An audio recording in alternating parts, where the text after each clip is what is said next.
morning and good evening to you all. Welcome to the medical education track, the theme of which today is training the pediatric anesthesiologist of tomorrow. And I'm Sumin Lee. I'll be your host for this track, and I shall introduce my fellow moderators and speakers in a while. So could we go to the next slide, please? I believe yesterday, most of you have been able to enjoy the first day, and we would like some feedback if possible. So please take some time to scan this QR code, or you can enter the link below it. And thank you. A few more housekeeping slides to go through. We're very pleased that you've all been very interactive, and we love to hear questions. So do remember that questions will be put into the live discussion box under the questions column in the middle there. And if you could please address to which speaker you'd like to address the question, that would help us very much to get back to you and answer it. Next slide, please. And for our session, we're going to have some polling questions. So in the live discussion box, there is a polls column on the right-hand side. I will let you know later during the track when it's time to start entering your polls, and we look forward to your interaction. Okay, so thank you. I would like to introduce my fellow moderators. I have Drs. Evangeline Lim and also Dr. Obara Soichiro here to moderate the panel discussion at the end of the track. But first, we're looking forward to hearing from our three distinguished speakers. To give you an idea of the format, we will hear from them in succession, and then we will have some Q&A after that. Then for the remainder of the track, we will be having the panel discussion, which will be preceded by a few of the polling questions. So, yes, hi, nice to see you up on the screen. So Drs. Evangeline Lim and Dr. Obara Soichiro, good to see you here. So we are going to introduce our first speaker, and that is Professor Peter Weinstock, who is coming to us live from Boston in the evening. So thank you very much. He is an eminent advocate for healthcare simulation, and he is a practicing pediatric intensive care unit doctor at Boston Children's Hospital. He's also Associate Professor of Anesthesia at Harvard Medical School, the Anesthesia Chair in Pediatric Simulation, and Executive Director of the Boston Children's Hospital SimPeds Simulator Center, which I believe we're going to hear more about later. He is a prolific speaker, well published, and he also has a couple of TED Talks under his belt. He is also a founding president of the International Pediatric Simulation Society. So we are looking very much forward to your talk. Professor Weinstock, would you please come up to the stage?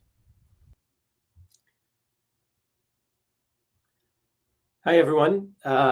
Greetings from Boston. It is really wonderful to see you all. It's evening here, and I know it's daylight there, so I'm just delighted to have a chance to spend some time with you. And thanks for the invitation. Thank you for Dr. Lee and the moderators, and Dr. Chun Bong and the organizers for inviting me. I couldn't be more delighted to be here with you this evening, or today. I'm going to be talking today a little bit about what I'm calling Sim 2.0. And what I hope to do is kind of be a bit provocative and make us all kind of think about what does simulation have to offer in anesthesia and in healthcare more broadly, and really give you some food for thought. So I'm excited to share some ideas with you.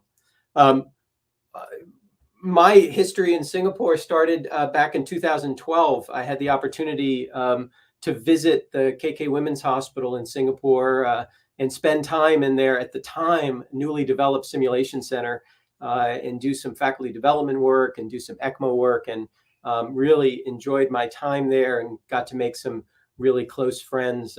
Chun Bong and Agnes Eng and others at KK really welcomed me with open arms. So I'm delighted to be reconnected with Singapore through this conference. This is just some of the photos from that incredible visit. Here's where I am now. This is just my hometown in Boston, Massachusetts. The weather hasn't been quite this good recently, but this is what it looks like at its best. This is our SIM Center at Boston Children's Hospital. It's sort of a recreation of many of the spaces over at the hospital itself, and we're right just across the street on the campus. We're also kind of blessed to have a engineering facility that I'll talk a little bit about, which has been an outgrowth of just a lot of our work in simulation design. And it's kind of a unique area with three-dimensional printing, animatronics and robotics, and some experts in engineering that allow us to really push the envelope on simulation-based education. Here's just some of the folks very talented folks that work in that space, building trainers for the various courses that we teach. I thought I'd start with a video. This is an example of simulation at Boston Children's, and I hope it will start us thinking about the SIM 2.0 model. So what I'm showing you here is a simulation that we ran during COVID, just prior to the first cases arriving at Boston Children's in early 2020, when we were really trying to figure out how to manage this new disease. And we use simulation as an immersive environment to try to predict and to figure out how we were going to manage these new patients throughout the hospital. And you're seeing here simultaneously a training activity, the traditional version of simulation, but you're also seeing simultaneously a process mapping activity and a systems engineering activity and a sort of collaborative decision-making activity, all fueled by simulation-based work. So let me just show you what this looks like. This is transport of a patient from the operating room by the anesthesia services up to the cardiac ICU for ongoing treatment and management. This, ready?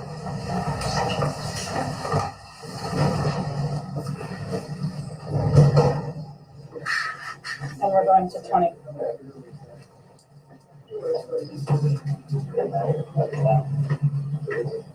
Again. It's 6 feet. I said 6 feet. Yeah, that's why I'm grabbing the door from this side and not the other side. Yes. I think you're 6 feet anyway from him. I mean, he's Yeah. Oh, 6 feet from the patient. from the patient. Yeah. I'll just get long. It's still in there. That's a wrap. Anyway, open up your door. You guys all sitting there?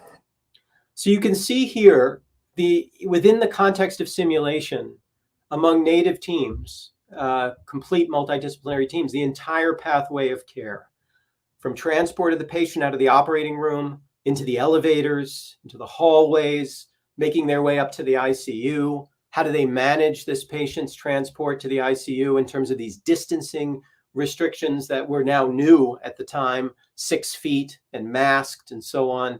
And then right into the ICU space where now a procedure needed to be done. And how is that going to be managed?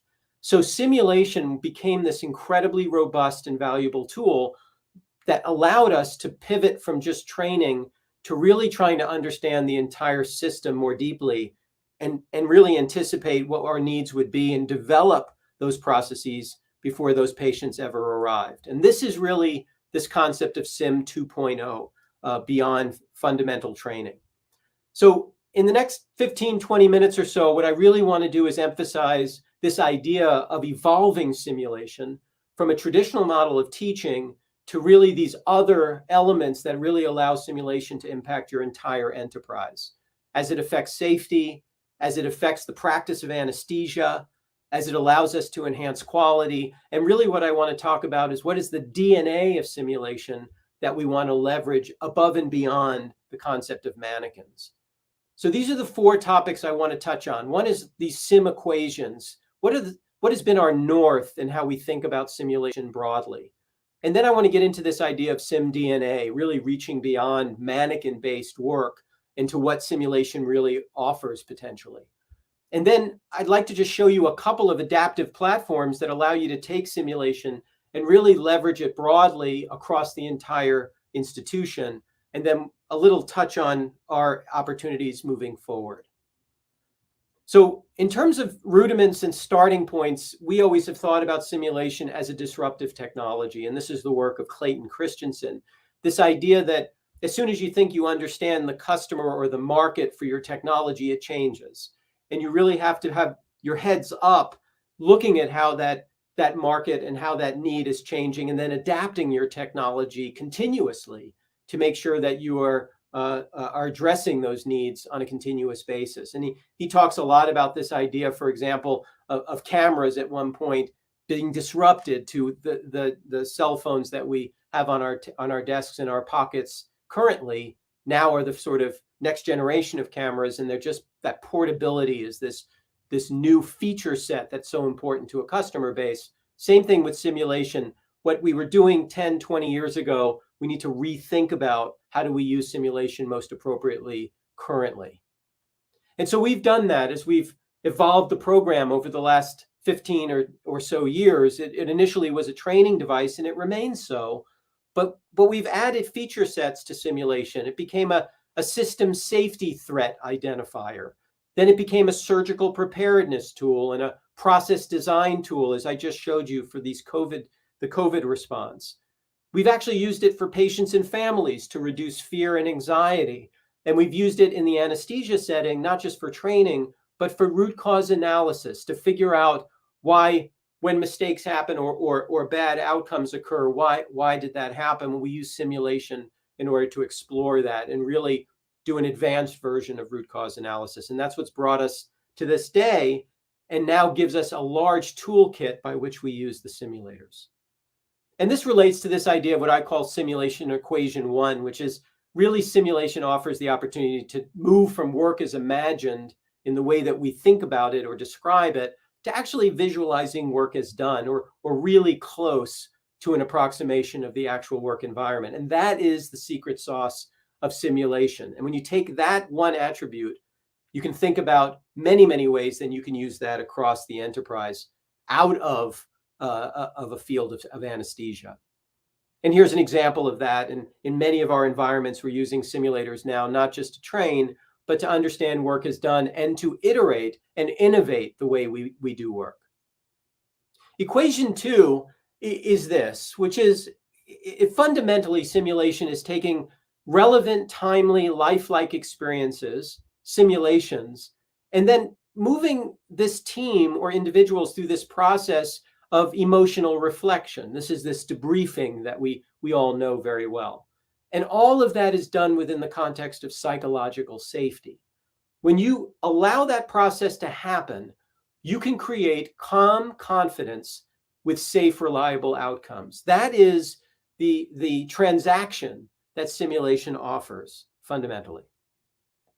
So let's move on now to talk about DNA and what is really at the core or rudiment of simulation. And if you think about simulation 1.0, we all are very familiar with the idea of scenarios and debriefings, this idea of human relationships using mannequins and recreating environments. But imagine if you then took it to another level, taking any of these attributes and unpackaging them into what focusing on these attributes has allowed us to create expertise in.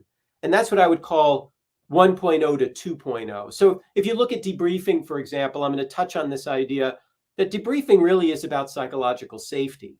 It's about emotional intelligence. It's about understanding the whys of behavior. If you're doing debriefing, you're actually creating you're creating experts in debriefing. You're creating experts in these sciences that are now so fundamental and so critical to any successful organization. Same thing in environments. If you look on the right side, if you're an expert in creating environments, well, you're an expert in creating realistic reproductions of clinical environments, potentially clinical film sets, or the ability to cinematically understand what we're doing in each of these environments and therefore explore them. From the standpoint of human relationships, we actually become experts in the simulation world on collaboration fundamentally, or accelerating collaborative relationships. And if you just take that attribute, see how that might benefit the institution, and so on. So this is this 2.0 model, unpackaging the fundamental principles of simulation. And what are they really giving us expertise in? It's tremendous when you think about it. So let's talk a little bit about this debriefing concept. So really, debriefing is about understanding the feelings of making mistakes and really leveraging those moments into potentially some of the most important parts of our careers. And so we do this in debriefing, and I've often said that simulation itself is really just an excuse to debrief. Debriefings where all the real benefit and productivity of these activities really occurs.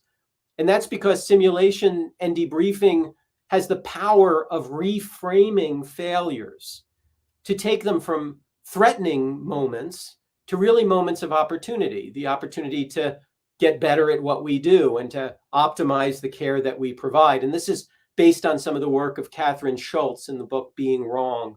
I highly recommend this book. It relates really to this idea of wrongology. How do we take being wrong and actually turn it on its head and make being wrong some of the most important moments of our careers and of our lives if we accept that moment and pivot it into something very productive. In fact, she says in her book that the miracles of people's minds is that they can actually see things not as they are, but as they would like them to be.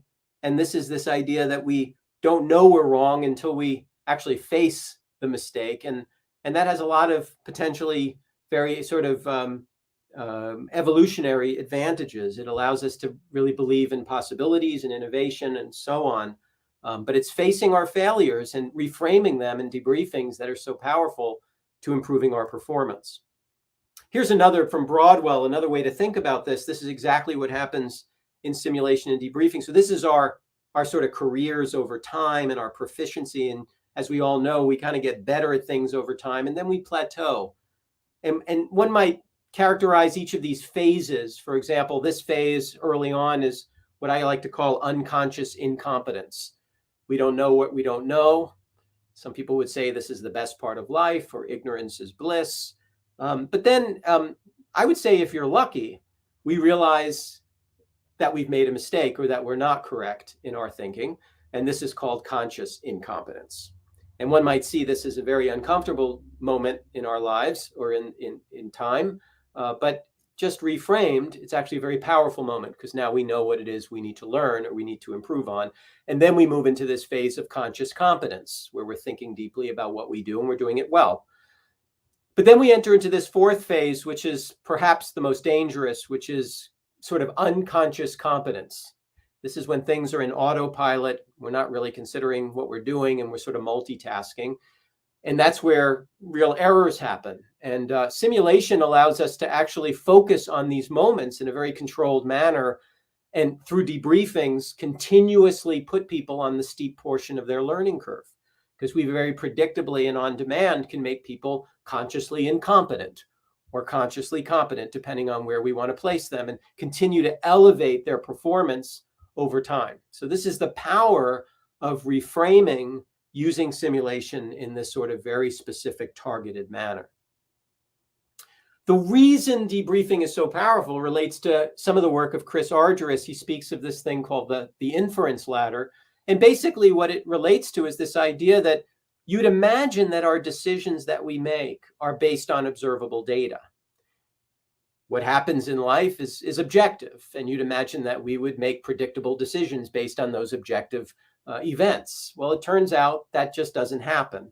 And instead, we add lots of additional meanings and sort of assumptions and beliefs to what it is we observed, and our behaviors really are developed as a result of that. And so debriefing allows us to climb back down the inference ladder and figure out why people are doing what they're doing. And it really gives us a chance to really hone in on clinical decision making in a very authentic way.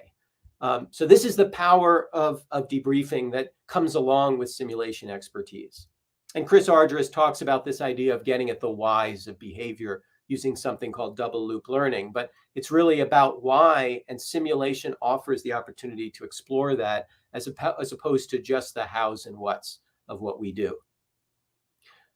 Psychological safety is another part of debriefing and of simulation, and it just happens to more recently be emphasized in the Aristotle project of Google, where they spent billions of dollars trying to understand how to make a successful organization. Well, it turns out psychological safety is critical to that. And so that's become a major focus now of successful organizations, is to create psychological safety. And yes, simulation allows you to not just practice it, but to embed it within your institution. And this is much of the work of Amy Edmondson and the importance of this concept of being able to feel comfortable speaking up within an organization. And we know that simulation reinforces that concept very deeply. Empathy is another major area of successful organizations, the ability to get into the shoes of each other and to understand the predicament and the position that we, each of us, are in as a team, allows us to perform more effectively as a team. And it turns out, of course, that empathy is in great demand and is not always very present in organizations. And simulation really is a practice of empathy. That's what debriefing among groups is about: listening to each other, understanding each other's predicament, and strengthening the team as a whole through this process. So I'd like to propose that Sim and Debrief is more than just running mannequins and learning how to intubate, but instead it's this kind of natural all-in-one safety platform, because it allows us to look at work as done, have psychological safety, look at adult learners, reframe failures, all of these really important steps that are very difficult in other environments we can achieve through simulation and create extremely powerful organizations.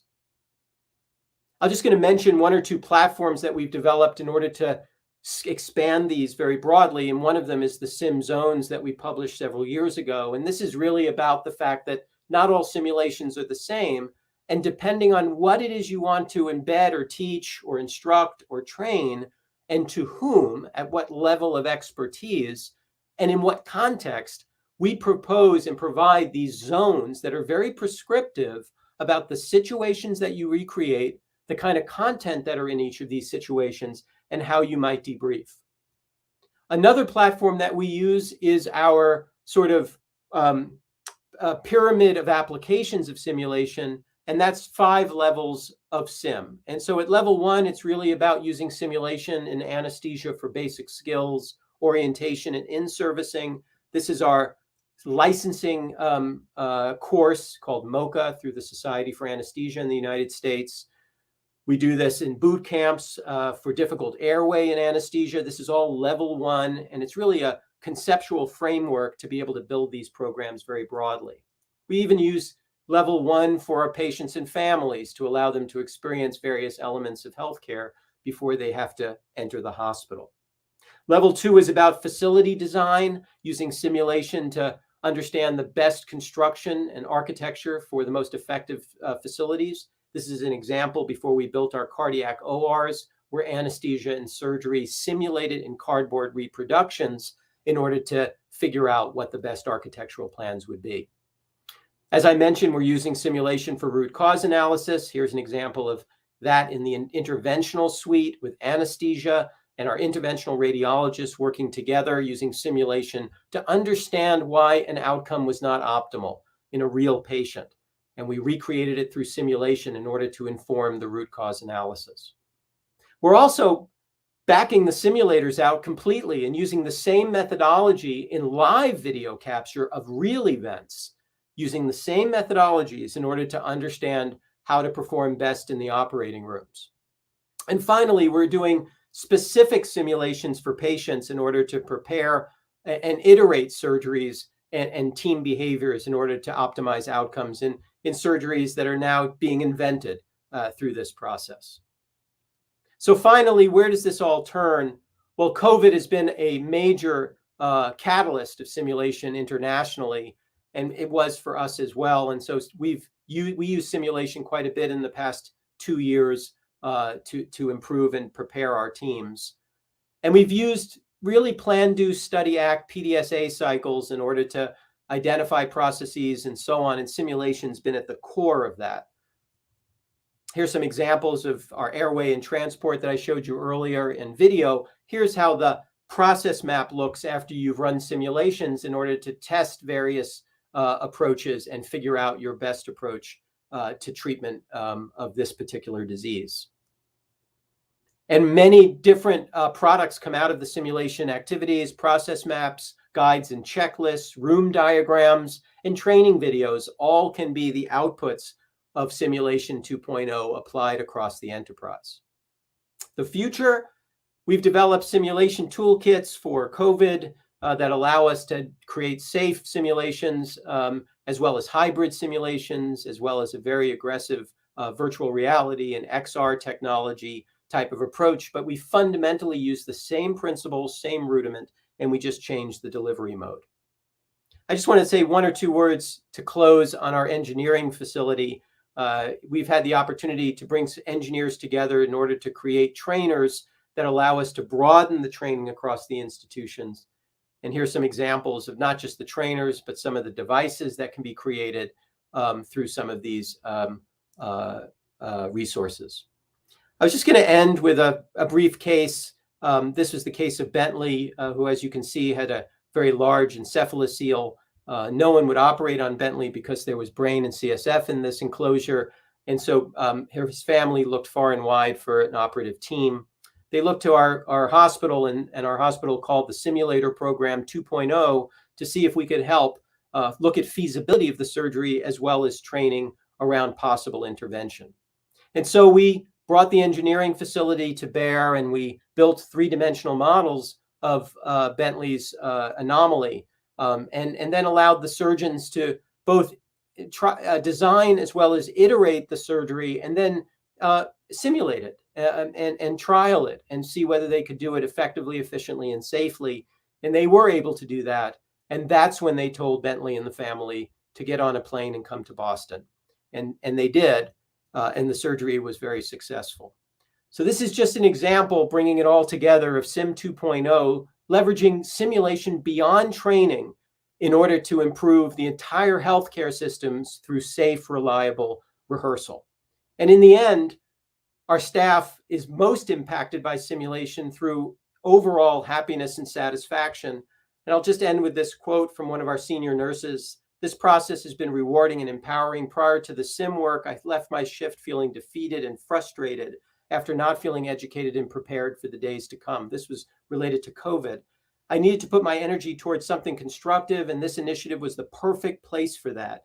It has been a privilege to build the framework for COVID management around simulation." That is the outcome that we're looking for. So I want to thank you again for allowing me to join this wonderful conference, and stay safe and be well, and thank you. Thank you very much, Prof. Weinstock, for that very powerful and inspiring talk and your fresh insights into the disruptive power of simulation. I think it's given us all a lot of inspiration to go back and see what we can do at our centers as well. So thank you very much. We will move to our second speaker, and Dr. Nandini Dave is also a leading light in Mumbai in the field of simulation. Currently, she's working at the Narayana Health SRCC Children's Hospital in Mumbai as the head of the anesthesia department. Previously, she also served academic posts in the King Edward Memorial Hospital, and she's widely published, and she has a strong interest in research as well. She is very qualified to speak to us today. She is the certified in simulation from Monash University, and she is also faculty for the Fellowship in Pediatric Anesthesia conducted by the Indian Association of Pediatric Anesthesiologists. So today, Dr. Dave will be speaking to us on how medical simulation in pediatric anesthesia and critical care is in Asia. Thank you, Dr. Dave.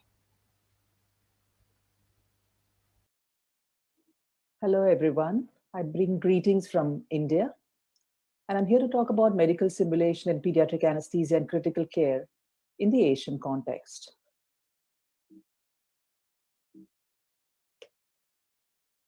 So in an editorial in Anesthesiology in 2004, Dr. David Garber talks about what makes a good anesthesiologist.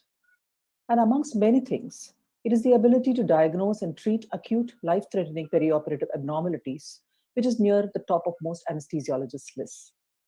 And this is where medical simulation comes in. So when it comes to simulation in healthcare, it is now firmly entrenched in the healthcare literature. And we know that medical simulation has proven to be useful beyond doubt in several fronts. We can use realistic, reproducible learning environment with no real harm caused to patients. Rare events can be replicated. For example, malignant hypothermia, which we may never see in our lifetime. We can use it to test a new equipment or technique. And students can learn at their own pace because simulation can be started and stopped for teaching. It is a gold standard for training in non-technical skills. Events can be recorded, and that can make performance assessment and feedback possible. And it is being increasingly used for clinical assessment and credentialing.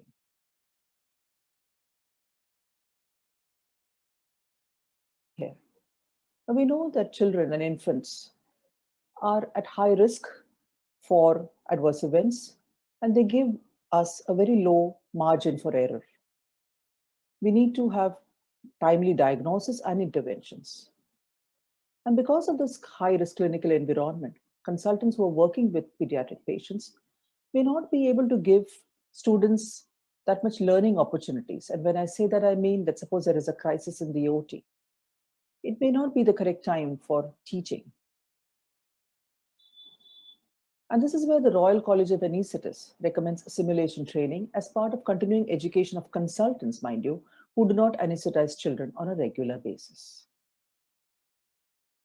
So how can we use simulation in pediatric anesthesia and critical care? Several ways. We can use a full-size mannequin for team training activities and for teaching PALS, neonatal resuscitation, rapid response teams, and trauma teams. We can use TARS trainers for teaching procedures such as airway management and vascular access. And standardized patients can be used for role play to make training for difficult conversations, disclosure of error, and limitation of care. So what is the evidence? This was a paper which looked at a simulation-based boot camp, whether it's feasible and valuable for training pediatric anesthesiology fellows. And what this group did was they had a one-day in-situ simulation for novice pediatric anesthesia fellows with an aim to assess learner perceptions regarding utility of simulation. And the format they used was skill stations, interactive discussions, and simulated scenarios. And they concluded that the sim-based boot camp is feasible and it improves knowledge, confidence, and skills. This is a paper which came from India, and Dr. Pankaj Kundra and team looked at simulation for postgraduate trainees at the beginning of the course. So they had these trainees at the beginning of the course were subjected to a 2-week simulation-based orientation program, and they had made these modules before these trainees actually went into the theater. And it was perceived that the training improved the confidence and the skills of these novice anesthesia trainees. So what is the role, what is the status of simulation-based medical education in India? Since the last decade or so, we've seen several simulation training facilities being set up in India. Many of them are centralized standalone simulation facilities, but also many are at the department level laboratories, mostly attached to medical colleges. Very recently, the National Medical Commission, which is our body which looks into medical education in India, it has mandated skills training and attitude, ethics, and communication modules for medical graduates.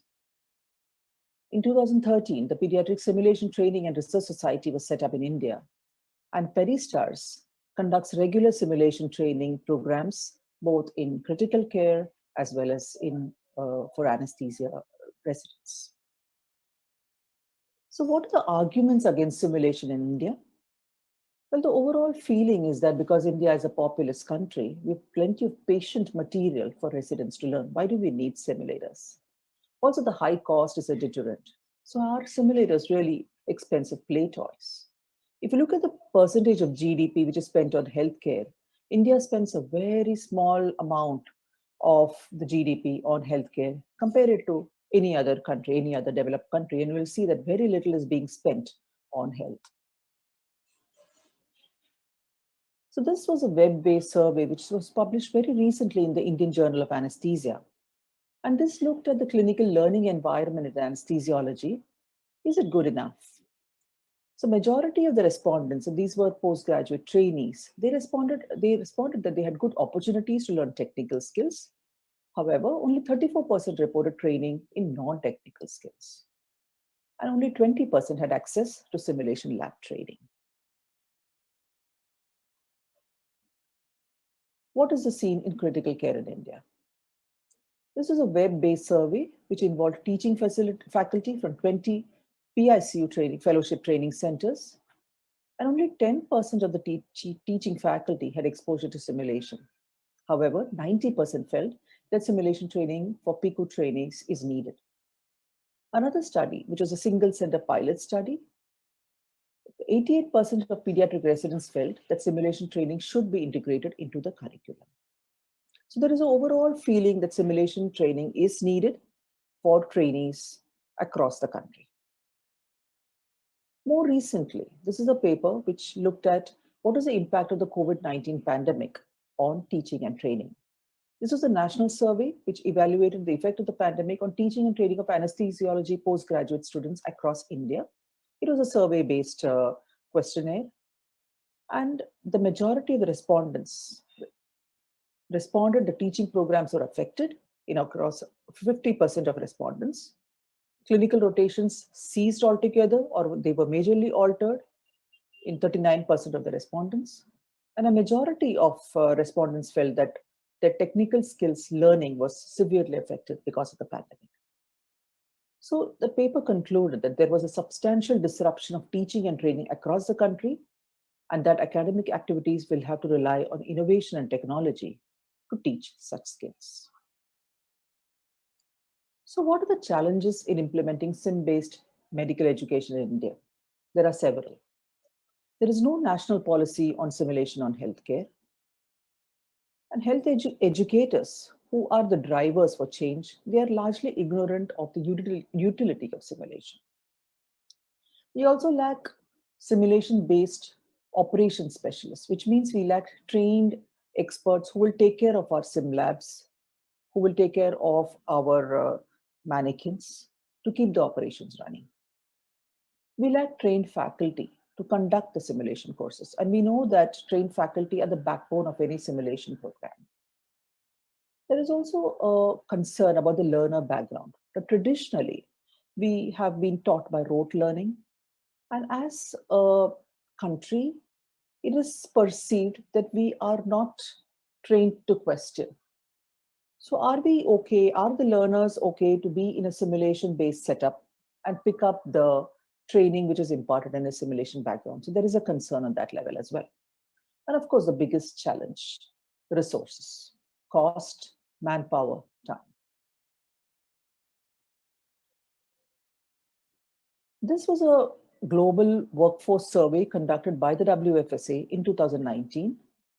And this picture really shows you the global distribution of physician anesthesia providers per 100,000 population. And you look at the areas in red, these are the countries, the areas across the world, which have less than one trained physician anesthesia provider per 100,000 population. And if you look at large parts of Africa, but also look at parts of India, which are in the red, and also many areas in Southeast Asia, which have less than one physician anesthesia provider per 100,000 population. That's a large anesthesia workforce gap in low and middle income countries. So my own thoughts from my experience in simulation from across about 8 to 10 years. So largely, I trained initially to be a faculty for simulation, and then started conducting simulation workshops along with other faculty. And what I felt was participants from simulation workshops are enthusiastic and they're largely satisfied at the end of the workshop. But there are several issues. Looking from the participant side, there are time constraints. In India, we work a 6-day week, and participants who are mainly residents in training or their faculty, they sometimes also work Sundays. So where is the time to attend these simulation workshops? What about the cost of training? Because they're paying to attend these workshops. And at the end of the day, what is the incentive for them to attend these workshops? Because it doesn't come, there's no policy, there's no mandate to attend these kind of training. And how often do they retrain? The feeling is that if I've done one simulation workshop, I know about simulation. Should I come again and again, pay to attend the workshop and retrain for what? There are faculty issues as well. Again, time constraints. When does a faculty find time to first train to be faculty and then hold workshops? Because they're working a 6-day week. What is the remuneration? Are we being paid to conduct these workshops? Largely no. And again, what is the incentive then for faculty to train and then conduct these simulation workshops? Looking from the administration's perspective, again, there are issues. They have set up a maintenance cost. How are we going to recover those costs? And again, the big issue of faculty retention. So these are several problems we face from my experience in Mumbai. And then there are several unanswered questions. What is the long-term impact of simulation training on patient safety and patient outcomes? We know that it works, but what is the impact on patient outcomes? How often should simulation training be repeated to have maximum impact? And then finally, we know that it's debriefing that actually where the learning happens. So which debriefing method will work best? So in summary, good quality educational programs we know are critical to filling the gap in the global anesthesia workforce, which is so acute in low and middle income countries. Simulation-based learning can play a role in achieving this goal in low middle income countries. And finally, local problems should have local solutions. So what is the future of simulation in India? I suggest it should be a balance, a combination of traditional teaching methods, which are already quite robust and very much here, and simulation. And the idea will be to develop low-cost technology in simulation so we can sustain our simulation centers. We need research and we need more robust data on the utility of simulation in improving patient safety and outcomes. And we must incorporate simulation in curriculum and continuing medical education. Thank you so much for a patient hearing. It was a pleasure being here at ASPA.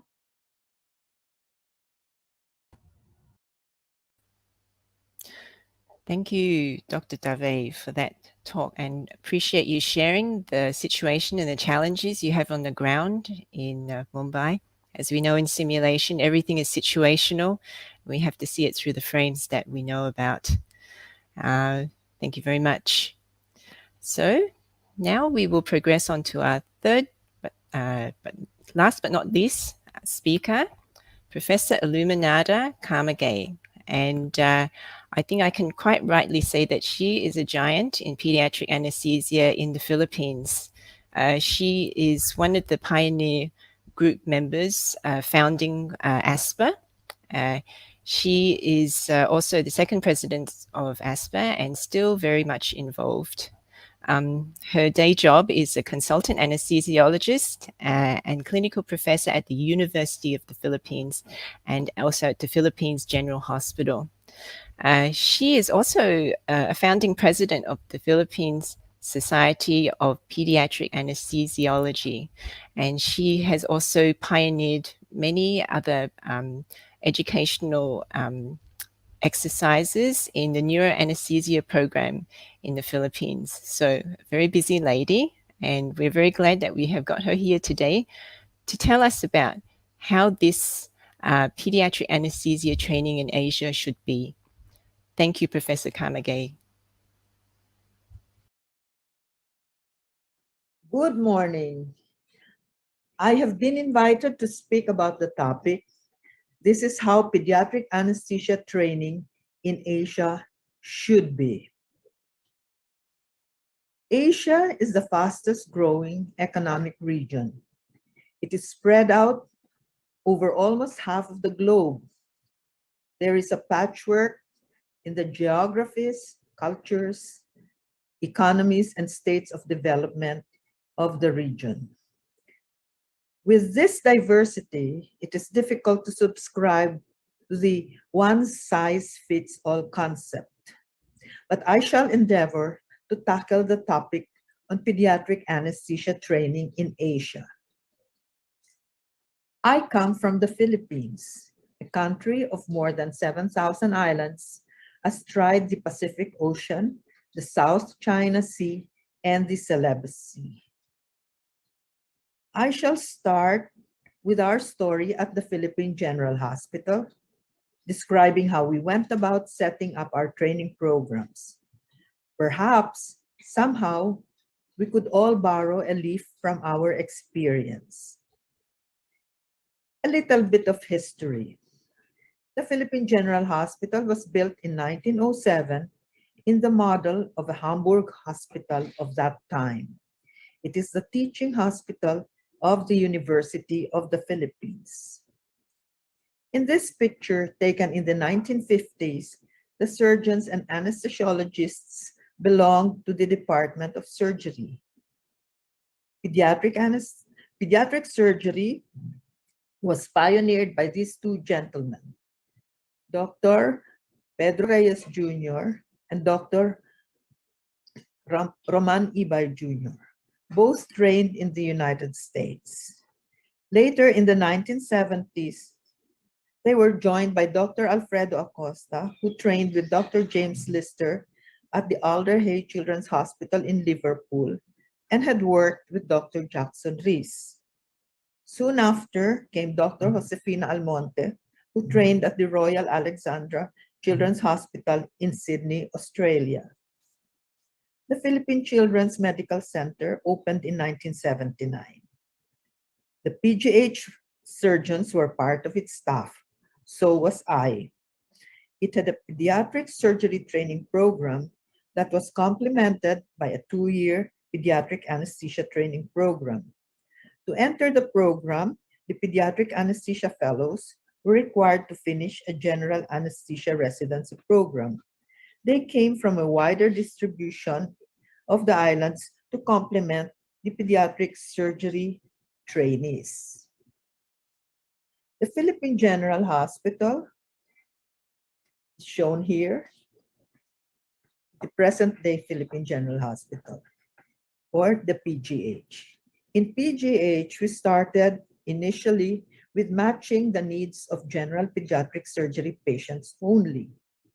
The development of the pediatric anesthesia training programs was accelerated by the push of the pediatric surgeons.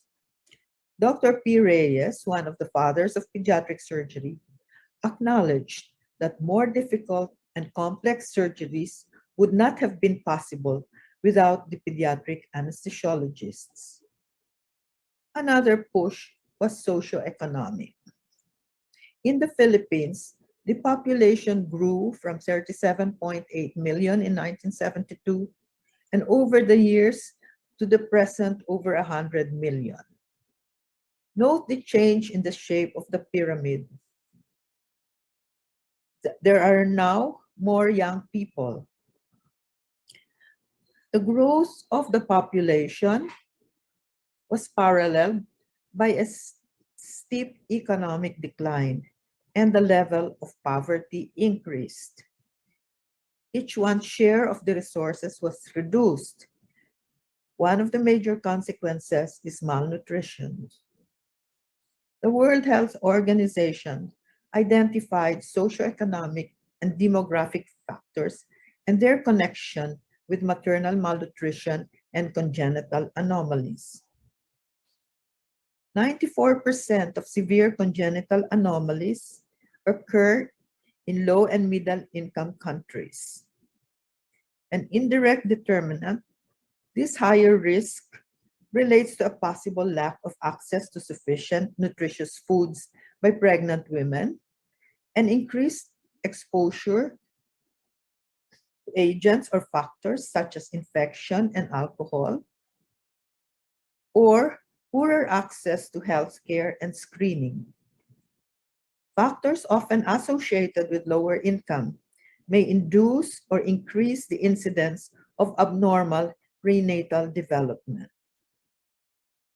Maternal folate insufficiency increases the risks of the baby having neural tube defects. Intake of excessive vitamin A may affect the normal development of the embryo or fetus. With time, not only the number of surgeries increased, but the number of surgeries associated with more and more complex congenital anomalies occurred. This was the other push to expand and develop our training programs. The original servicing of the needs of general pediatric surgery progressed to all children in different specialties and procedures. First, let me take up our residency training program. Our pediatric anesthesia training program in PGH started small. It was a 4-week rotation per year of a 3-year residency. During this time, the resident should be able to gain proficiency in requisite skills in pediatric anesthesia, to gain insight into problems and procedures unique to pediatric anesthesia, and to apply reasonable judgment in the choice of safe anesthesia. The trainees of this general anesthesia program are exposed to a wide range of pediatric cases to prepare them for a plethora of conditions they may encounter in the countryside on graduation.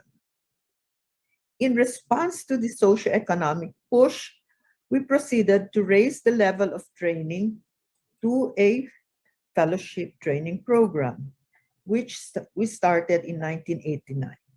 It is a 1-year program, and trainees handle more complex anesthetics and more complex requisite ancillary disciplines such as intensive care. They must have passed the written exam of the Philippine Board of Anesthesiology. To date, we have had 57 graduates. Currently, there are 3 fellows in training. Our graduates are leaders of pediatric anesthesia in our country and also are leaders in the PGH training programs.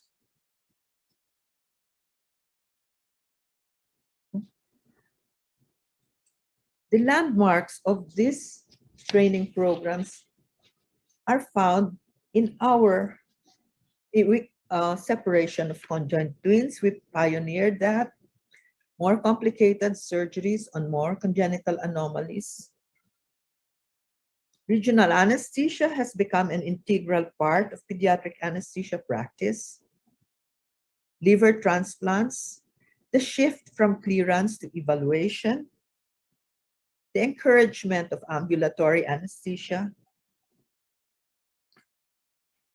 We have systematized the study of pain, and we encourage consensus management with pediatricians and other colleagues in this, among the different specialties.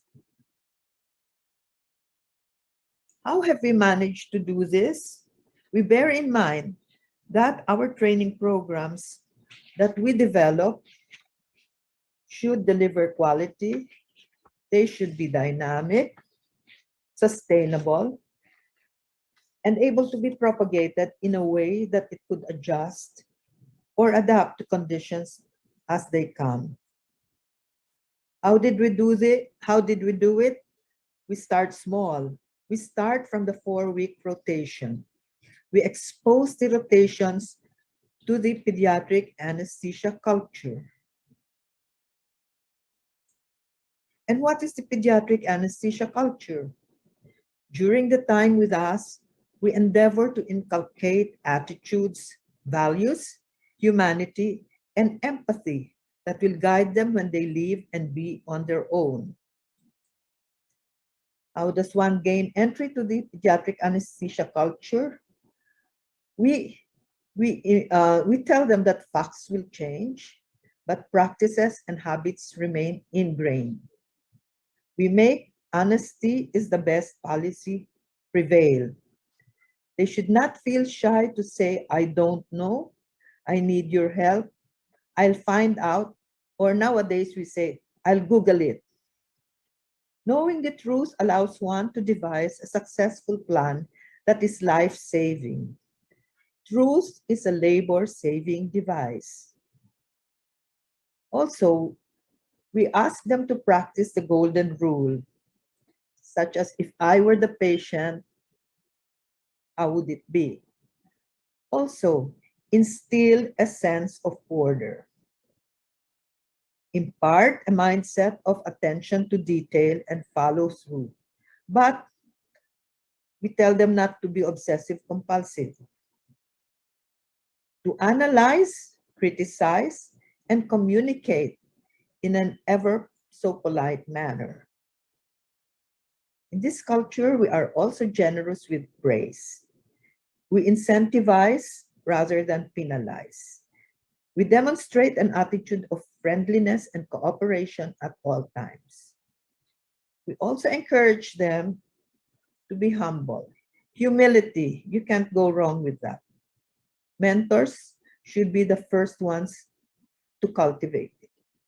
We also encourage the cultivation of a sense of humor. Don't take yourself too seriously. We treat the lowest rotator as a co-lead. They are the future leaders. And if we teach them the right thing, wherever they shall spread their wings, they contribute to national development. We also encourage them to be open to other disciplines, practitioners, and colleagues.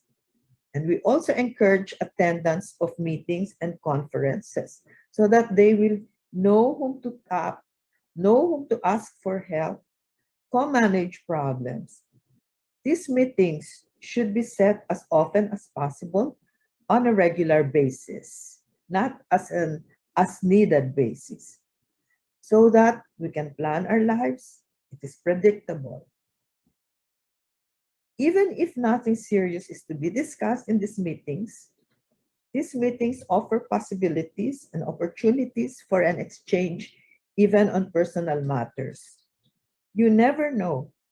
Someone could volunteer a solution for a nagging problem. For this, we have to put in place structures for this culture. The structures made to carry out our program objectives are as follows.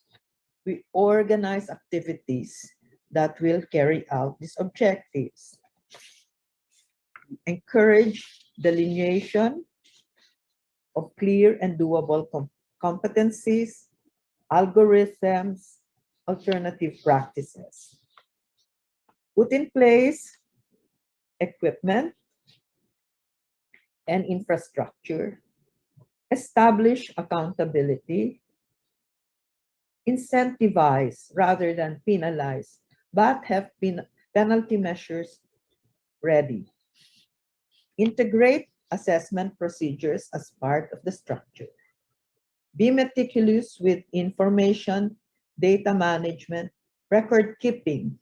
Forms should be on hand to be filled up and checklists so that there will be no omissions. This information is used for assessment, analysis, improvement, and optimization, as well as to assure safety of services rendered. They are also very important for research purposes.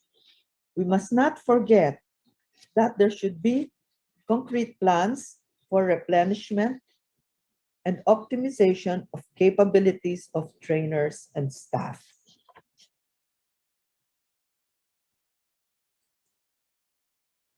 Since the community is our clientele, we must engage the community.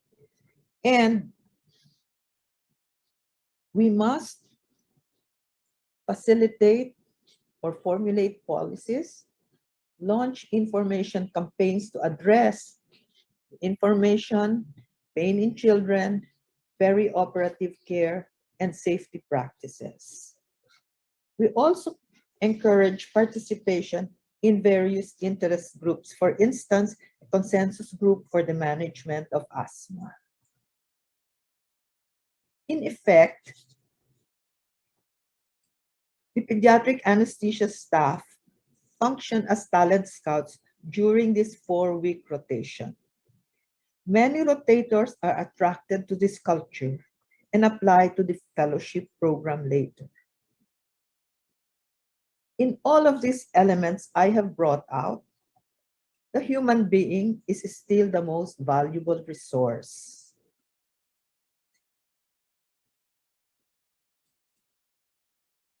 This is a picture of an ex-premature undergoing a herniotomy procedure under a caudal block.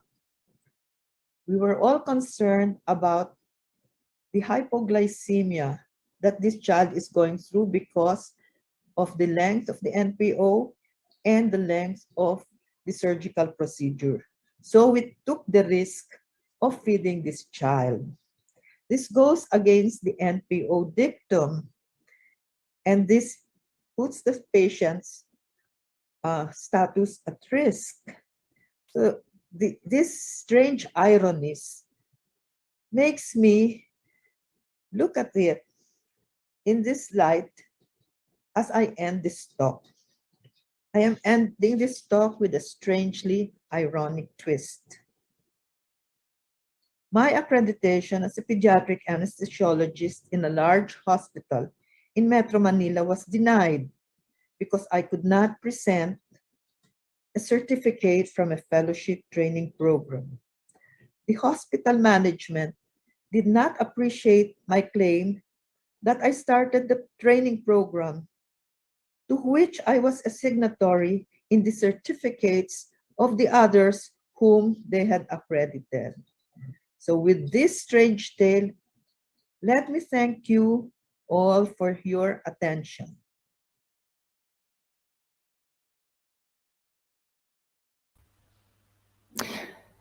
Thank you, Prof. Kamagave, and thank you for letting us on the journey all the way from the beginning till now, and also offering us advice on how we should approach the training for our pediatric anesthetists of tomorrow.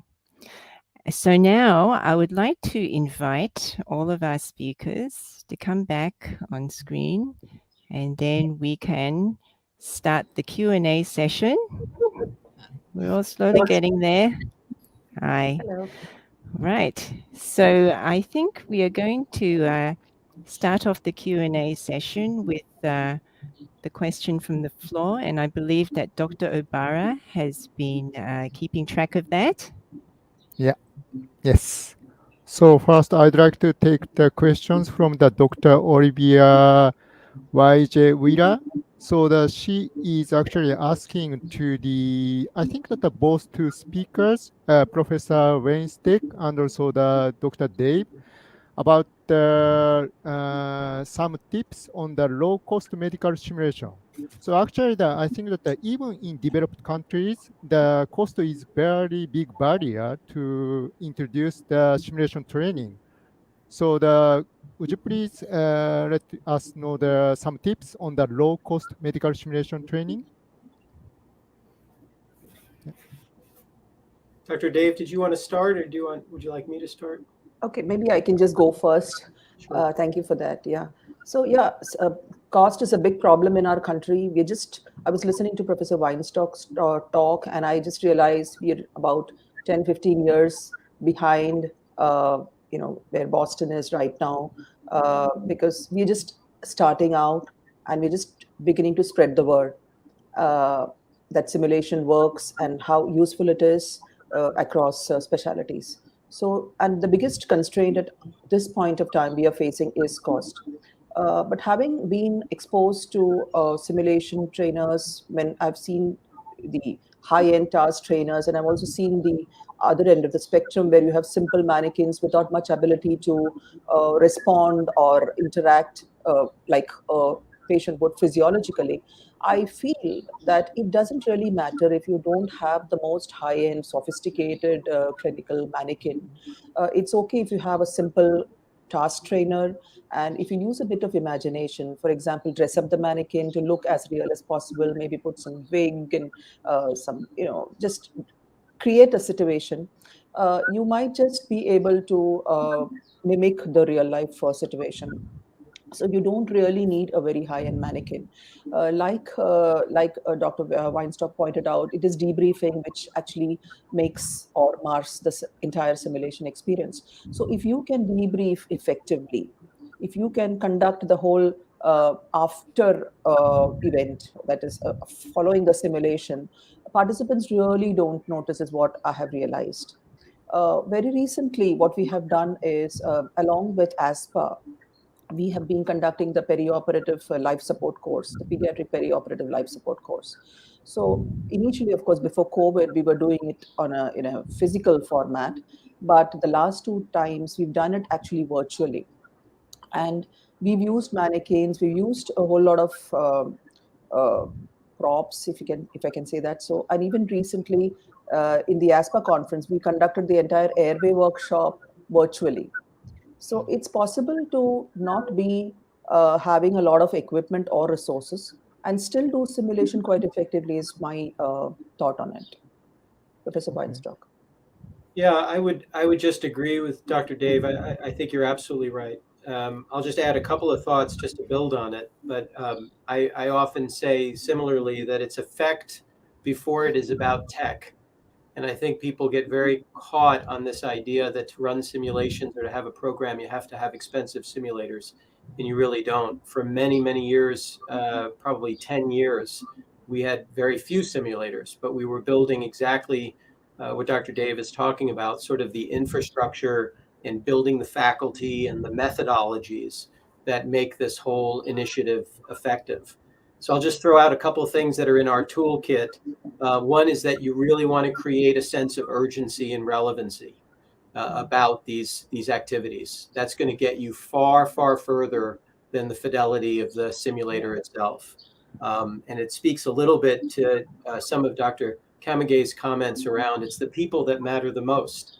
And so that's number one. Number two is really developing course structure and debriefing methodology. And really making that very, very high quality, creating psychological safety so that people feel like these are useful events and comfortable events for them. I would really focus on the ergonomics of your scheduling. And we talked a lot about how busy everyone is, 6-day-a-week work schedules. So you have to make the simulations and the activities really ergonomic to how people's lives are at the hospital. And then ultimately, the technology should just be enough to succeed in your targets. Our first and probably most complex simulation was in the catheterization laboratory. And the simulator itself was a 2-inch by 2-inch piece of silicon that had a tube running through it. And that's where they gained access. But if I showed you the video of that simulation, you would think it's the most accurate and the most authentic and high fidelity that you've ever seen. And that's because it was the native team in their native environment for 1 hour. The simulator was probably cost us about $3 US. And so that was because the technology was enough to achieve our goals. And I'd really have you think about what do we need and nothing more to achieve those goals. And then lastly, follow through. So whatever you learn from the simulation, whatever you're obtaining as your goals and objectives, make sure you act on them, because that's how people will feel like the time was well spent and the institution will feel its value. So those are just some additional comments to Dr. Dave. Okay. Yeah, thank you very much. So, but sometimes actually the hospital directors or the human resource department or the financial department wouldn't like to agree with our opinions, because sometimes, some opponents argue that simulation training doesn't show any direct effect on the patient outcomes. How do you think about that? I know that this might be some maybe very nasty questions and the tough questions, but how do you rationalize the simulation training against such very opponent opinions? It's a question I address every day. Yes, I know this is very tough question, right? Dr. Obar, I think it's a very important question, and it's one that we need to ask each other and ask ourselves, because this takes time and it's an investment. And so you want to be sure that you're looking at a return on that investment. We've set up the program, and this is subtle but important. We've set up the program not as an education program, but as a clinical service partnership. So everything the simulator program does advances the clinical mission of the hospital. And so all of our activities, we don't even call them courses, we call them activities. All of them are geared to solve a burning problem for the hospital. And that's that urgency piece. So I think that really the answer is to align with the initiatives and the goals of the institution, as opposed to being a standalone education center. Somehow integrating in that way can really answer that question. Yeah, yeah. Thank you very much. Yeah. So, okay. So, can I hand add over? to that? Yeah. Can Oh, I yes, add on yes. to that? Yes, Prof. Kamage. As a result of this pandemic, I think simulation has come to the forefront here in our country, because we just have 2 faculty members in PGH who have had training in simulation. Now, because of the pandemic, we have had limited number of patients who come in for surgery and anesthesia. Yet there is a requirement of the accrediting bodies that you must have a certain number of procedures done before you get certified as a specialist in pediatric anesthesia. So this is where we are now trying to formulate simulation uh, situations to address this requirement of the boards. So I think the pandemic is bonus in a way for simulation. Yeah. And Yeah. I believe there is a question from the audience precisely about that with the COVID pandemic and the need to maintain distancing. So a lot of the skills workshops have become virtual. So what are your suggestions to immerse the participants in simulation? The use of virtual platforms, especially for skill stations. Is it possible? Is it achievable? Perhaps, Can I yeah. answer that? We had our first PPLS in September in the Philippines. And it is very difficult to demonstrate and to teach skills in a virtual environment. Maybe situations of what to do, but teaching on hand is next to impossible in a virtual situation. Yeah, and I think we had a demonstration of that for the pediatric airway workshop a couple of days ago. And one of the activities was front of neck access, which was virtually demonstrated. Yeah. Yeah, I would agree. With Dr. Kamage. I think it's very difficult to do that virtually. What we've done to try to bolster it is to try to do blended learning. And so I'm sure many of you are doing the same. So we will do video, we try to distinguish synchronous from asynchronous learning and try to combine them. And it's this flipped classroom concept. And that's been very effective. So to be able to use video as an adjuvant to prepare people for their skills training, and then to do somewhat isolated skills training to allow social distancing to happen. That combination seems to have worked reasonably well. But I agree, it's a real challenge. Yeah. Having been a real challenge, are there any tips actually that you can actually give? But yes. Yeah, I mean, I think it's really a blended learning. I think short of having the traditional mentor, there's nothing like the mentor at your side, teaching you the skill. But if you can create some of that through this combined approach of asynchronous learning ahead of time, so really a longitudinal curriculum. So you have, sort of asynchronous video review, and then, maybe some didactic or some discussion that happens via Zoom, and some mentoring around what you're about to do live, and then let the trainee go live and then limit the trainee number. So we have something called solo sim, where the trainee will enter a room, the trainer is there, they've had the asynchronous experience, they've had the mentoring on Zoom, and then they head in and they do their procedure. And we can actually leave video on in the sim room so that the mentor can watch them. That combination seems to work reasonably well. It's not as good as side-by-side mentoring, but it does get very close. The alternative, of course, is virtual reality. And we know that that's sometimes effective and also not quite ready yet. So yeah, I think it's an interesting challenge for all of us. Thank you so much for your inputs. Perhaps we can move on to Dr. Kamagi and the things that she actually raised up in the course of a talk. Dr. Kamagi, I was just wondering, having set up the Pediatric Anesthesia Fellowship, right? You know, for other countries, okay, who may not actually have a fellowship program in place yet, what kind of lessons or what kinds of tips can you actually provide in terms of, you know, getting a fellowship program up and running?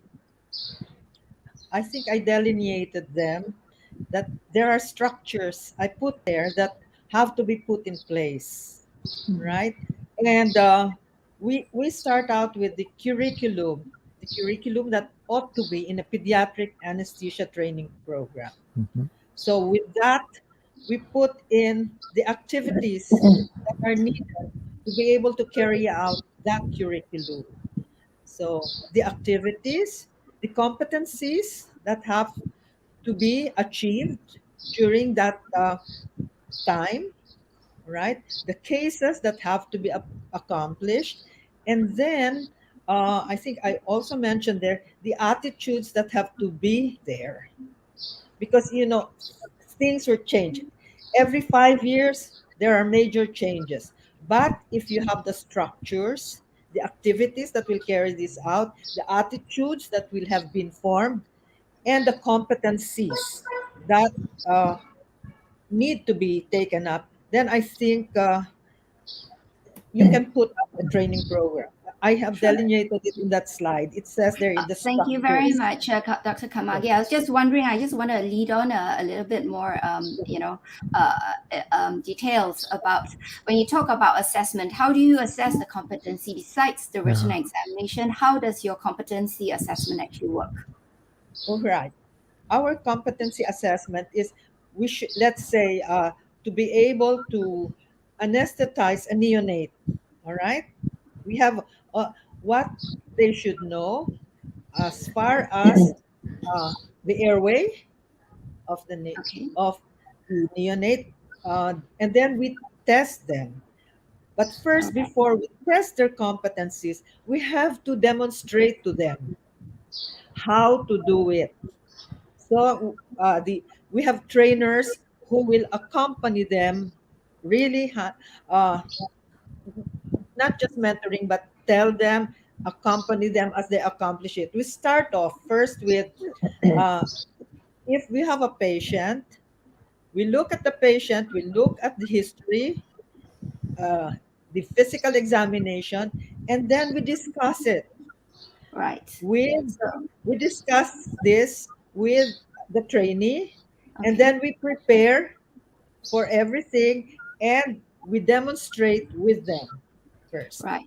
So it's a combination of workplace-based assessment that you actually do, and trusted professional activities that you actually do within, and everything is kind of stipulated and written down in your fellowship program. Yes, it is. Okay. All right. That's great. And I just one last question. Your fellowship program, is this the only pediatric anesthesia fellowship in your country, or are there other institutes that actually run their own pediatric anesthesia fellowship?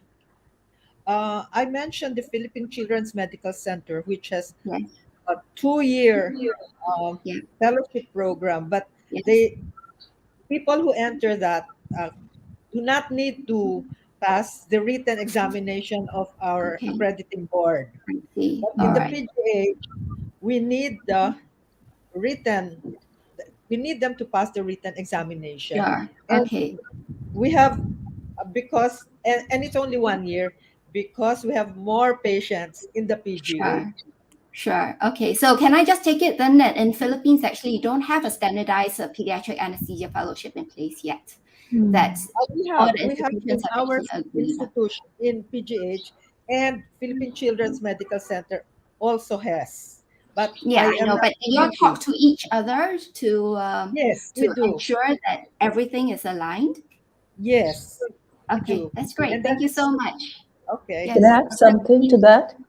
I've been Yes. following your talk, Professor Kamage, and I'm just surprised. And it's our journey has been so remarkably similar in India Yeah. because you said how the residents, they go through a 3-year rotation in general Yes. anesthesia, and then you kind of spot out talent because they do 4 weeks every year of Yes. pediatric anesthesia rotation, and that's very, very similar to how our situation works. So our residents have a 3-year residency training in general anesthesia, and during Yes. that time they're exposed to pediatric anesthesia. Some of them are they like it, and then they follow it up with a fellowship.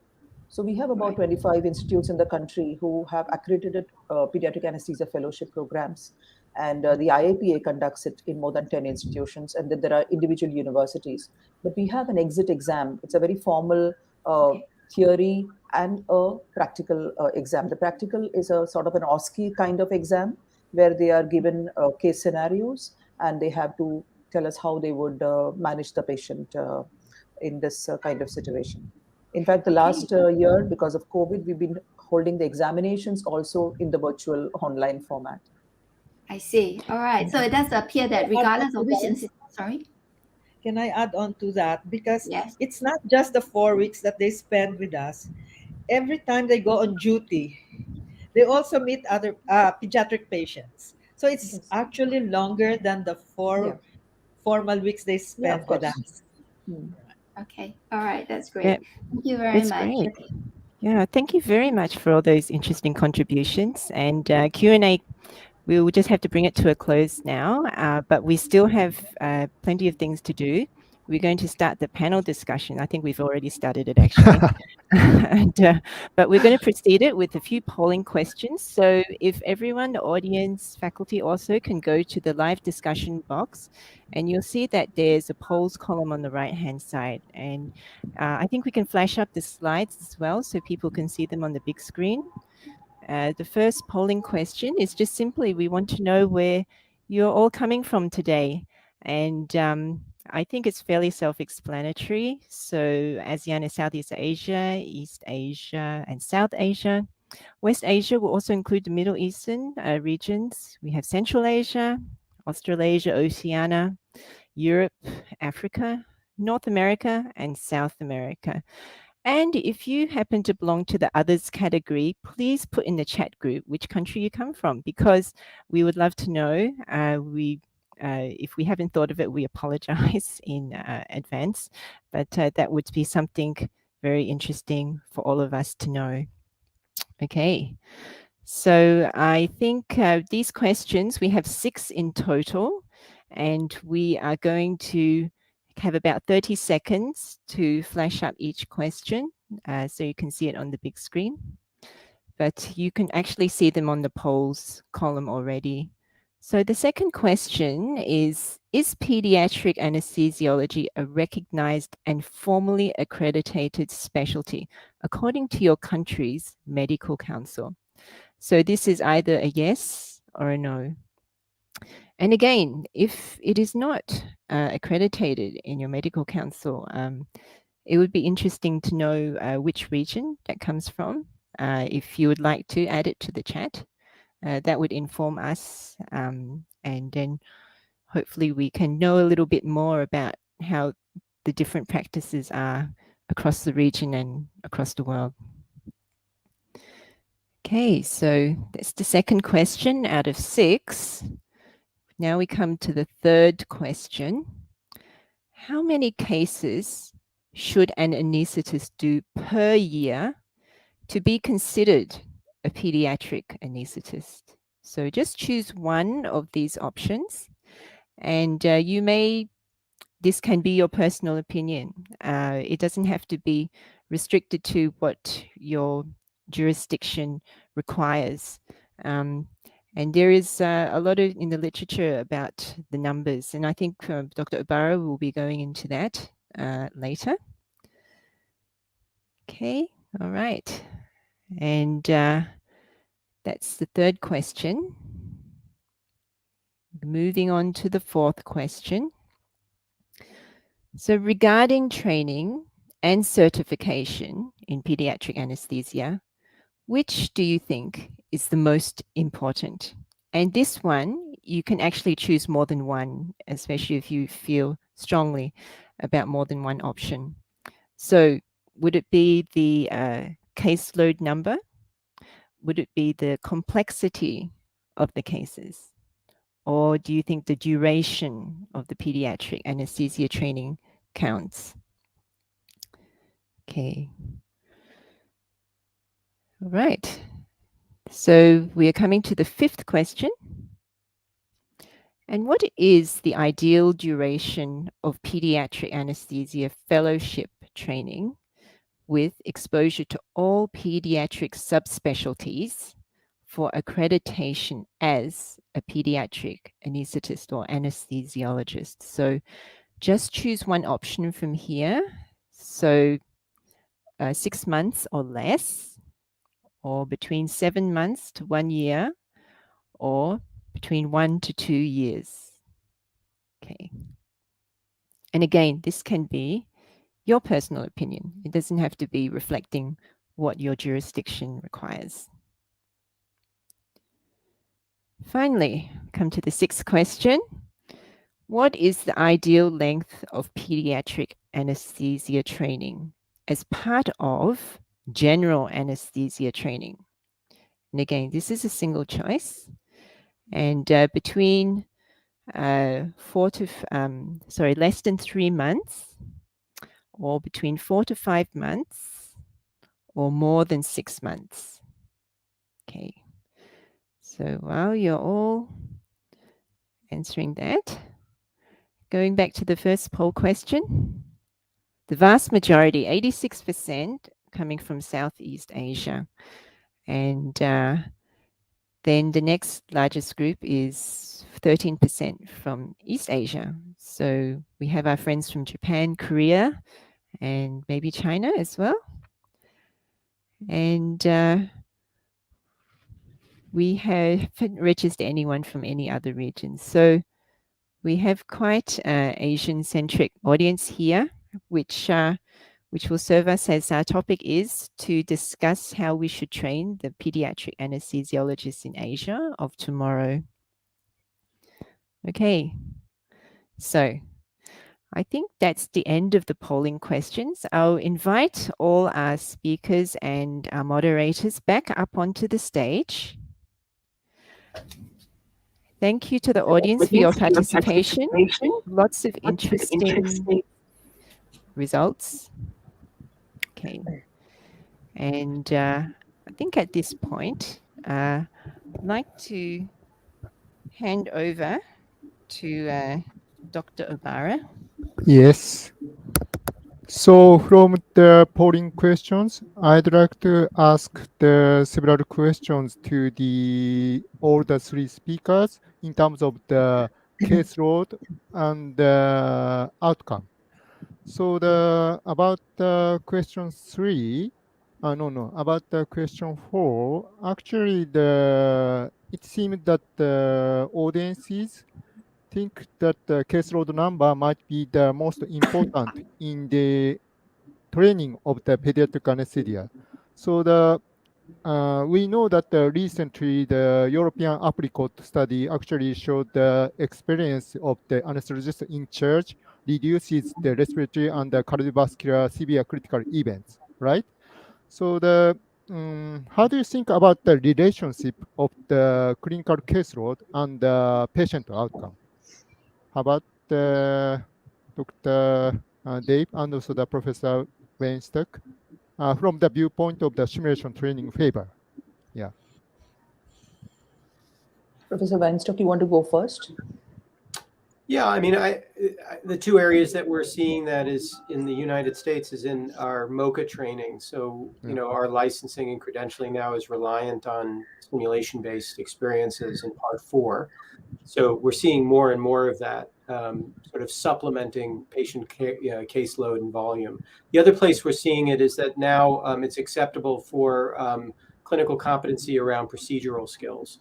It's not a replacement, but certain number of simulated procedures are acceptable in your logbook. And I think, you know, I think that we're going to see more and more of that, and not as a replacement, but as a supplement to the volume and load. Okay, how about Dave? Dr. I'm Dave? afraid that in India we're still, early days yet, because most residents would not have access to simulation. There are many medical colleges now who have simulation as part of their departmental programs. So it still needs to be integrated into the whole education stream. So there was a experience from Pondicherry where Professor Kundra had, they have a simulation lab which is in-house. And so they have exposed their trainees to a boot camp kind of experience before they actually go into the ORs. And that's something which I think should be strongly advocated across the board, especially in a field like ours, like pediatric anesthesiology. So I would think that would make a big difference in not only skills but also attitudes. And across simulation workshops, we focused a lot also on communication, and that's something which I think we are really lagging behind when it comes to training or teaching how to talk to patients, their relatives, how to handle, say, a bad clinical situation. And that's, I think, if you have to ask me one thing which we need to improve on, it should be communication. Okay, yeah, sounds good. Yeah, thank you. You know, I'll just add, some of our most valuable metrics in the U.S., for better or for worse, come out of our risk management foundations, which are really our insurance carriers.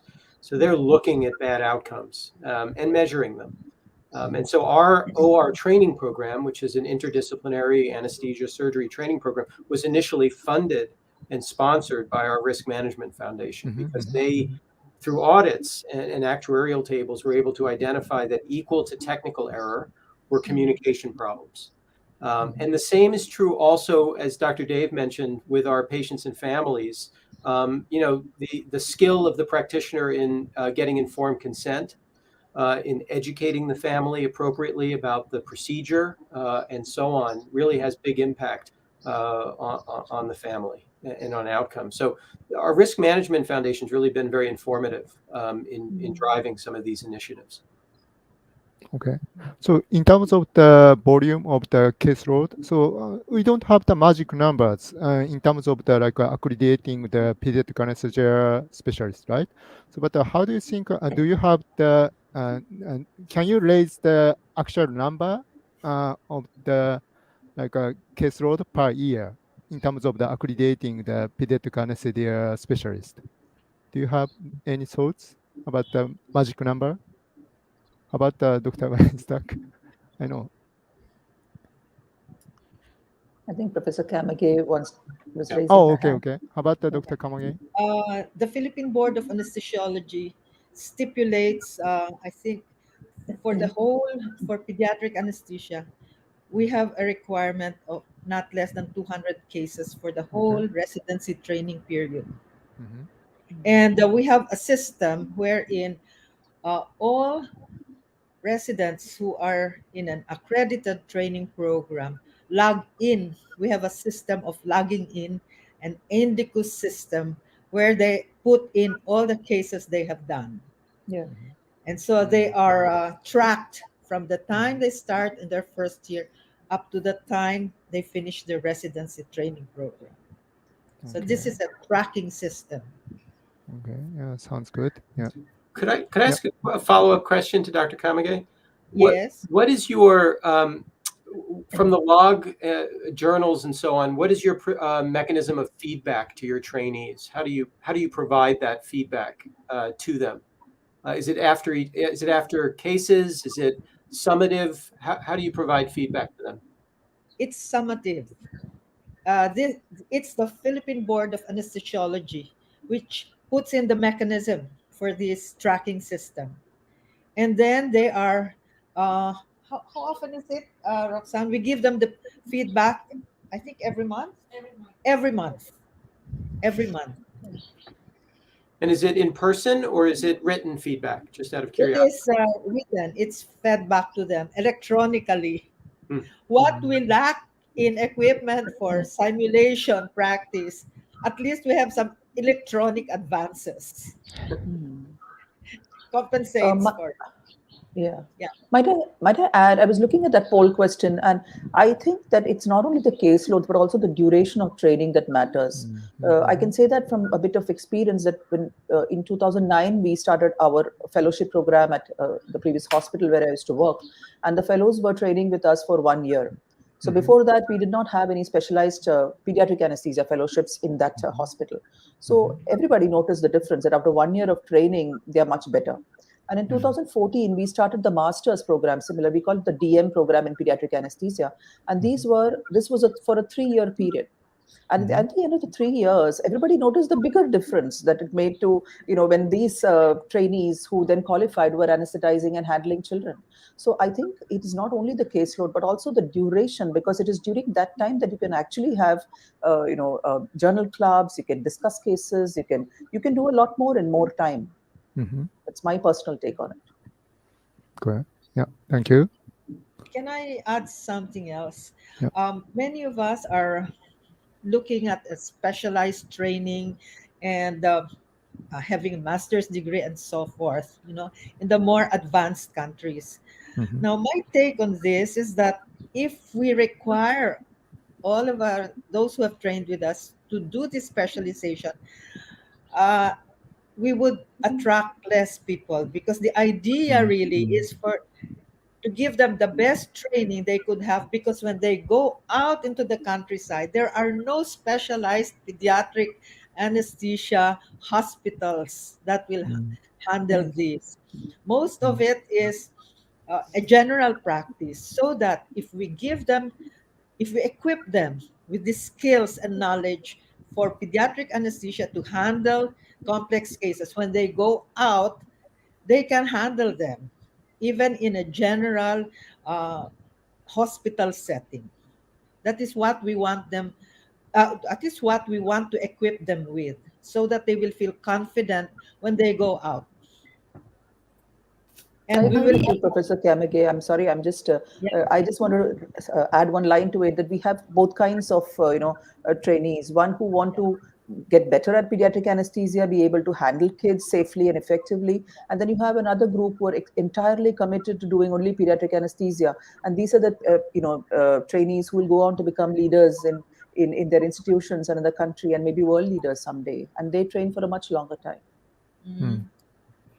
Okay, thank you so much for sharing, how pediatric anesthesia training actually works. I think we kind of recognize that there are actually two levels of training. One basically would be in general anesthesiology, of which pediatric anesthesia is just a small part of it. It sounds like in the Philippines as well as in India, that duration is only limited to a month. Is there a lot of confidence then to say that, these trainees who've actually undergone a 1 month rotation, it would be safe for them to actually go out then to perform independent practice, in terms of managing children? And I do wonder also, Prof. Weinstock, how it actually works in the United States as well.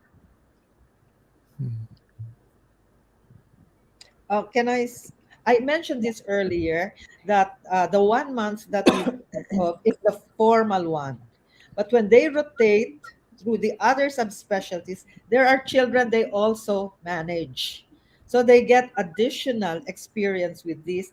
And when they go on emergency duty, they manage children as well. So actually, the 4 month is the formal, but it's a more, more relaxed way of getting experience throughout the whole residency training program. Yeah, our situation is similar to Professor Kamage's. Okay, so in other words, the pediatric anesthesia training then is not just stipulated and not confined to that duration of rotation, Right. Yes. but Right. the objectives will continue to be met in terms of your training, even when they actually progress on to rotations outside pediatric anesthesia. Outside. Is that correct? Right.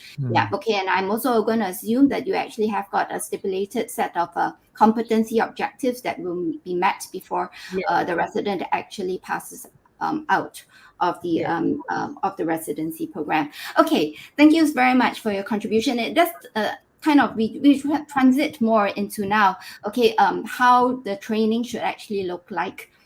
So perhaps we can just share the first slide, Jamie, if you don't mind. Okay, so is intensive care training or critical care training, is that a necessary part of the training program, do you think, in terms of managing pediatric patients? Right, I understand in your different residency programs, you may have got separate times, separate rotations set part for critical care, but as part of your fellowship program for pediatric anesthesia, is critical care training part of it? And should it be? Given the fact also that in certain countries, right, critical care is actually being run by the pediatricians who are actually trained in critical care. What are your opinions? Should I take that? Yes, sure. So it is definitely part of our fellowship training program. Our residents will rotate through the PICU, which is a pediatric intensive care, as well as the NICU, the neonatal intensive care. So they may get maybe a month or two in their entire year of a fellowship training, but it is a very, very vital component of training. Yeah. Thank you. In the Philippines, how is it like? We try to arrange a PICU or and the NICU rotation for them. Especially, we manage the complex NICU problems. In fact, we now have, how do you say this, exit. We have this exit procedures, and we accomplish this with a rotation in the NICU as well. Okay. What about Professor Weinstock? What does it look like? Similarly, and the philosophy is very similar. It's really about, we know that there's a lot of emphasis on transitions of care and moving a patient from the operating room into the ICU and back and forth is where many of the issues happen and where the successes and failures occur. And so providing that exposure and context, we think is very, very important. So yeah, our fellows rotate through the ICU, and our ICU fellows who are critical care focused spend a good amount of time in the operating rooms. Okay, that's great. And what duration do you think is sufficient? It's really an exposure, really, isn't it? Yeah. A total of 1 month. About 1 month for both NICU as well as PICU, Total. or Yes. or separate each. Total of 1 month, 2 weeks. Total of 1 month. 2 weeks. 2 weeks Yes. each. Okay, all right, that's Concentrated. great. Thank you very much. Okay, moving on to the next thing that we want to discuss. Okay, the next slide, please, Jamie. Okay, so what skills do you think the pediatric anesthetist of the future needs to acquire?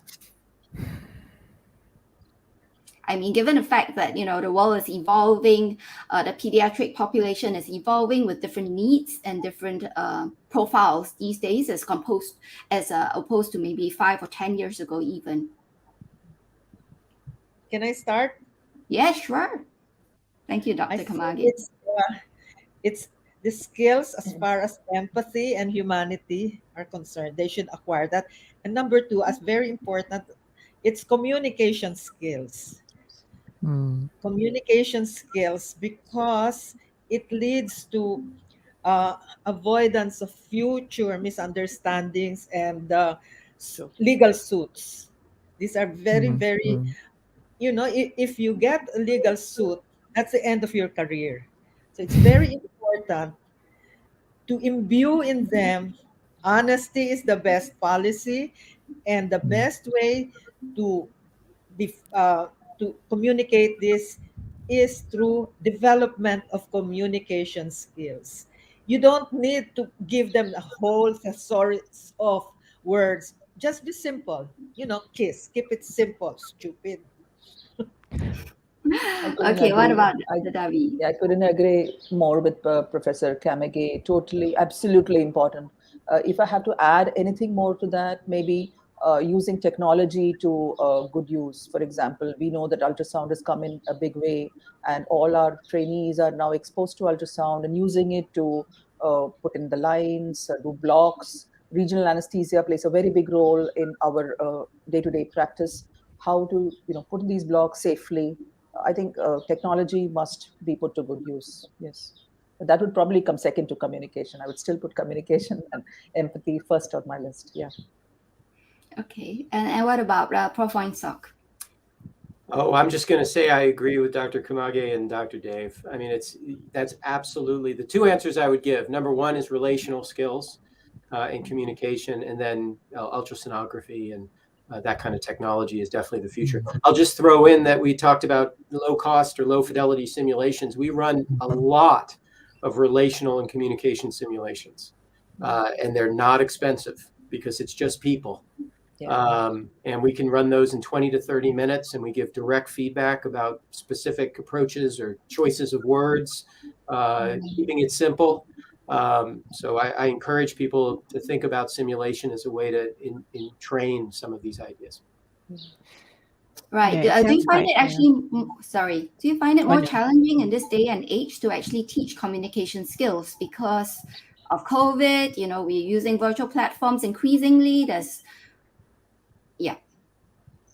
How do you go about overcoming this? I'll start just by saying I think the virtual platform, one of the few places it's very well suited is for communication. Well, how do you overcome the challenges of educating them on how to take on nonverbal cues, for example? Right? How to read body language, which otherwise, within a physical setting, you might have been able to pay more attention to. So how do you go about doing this?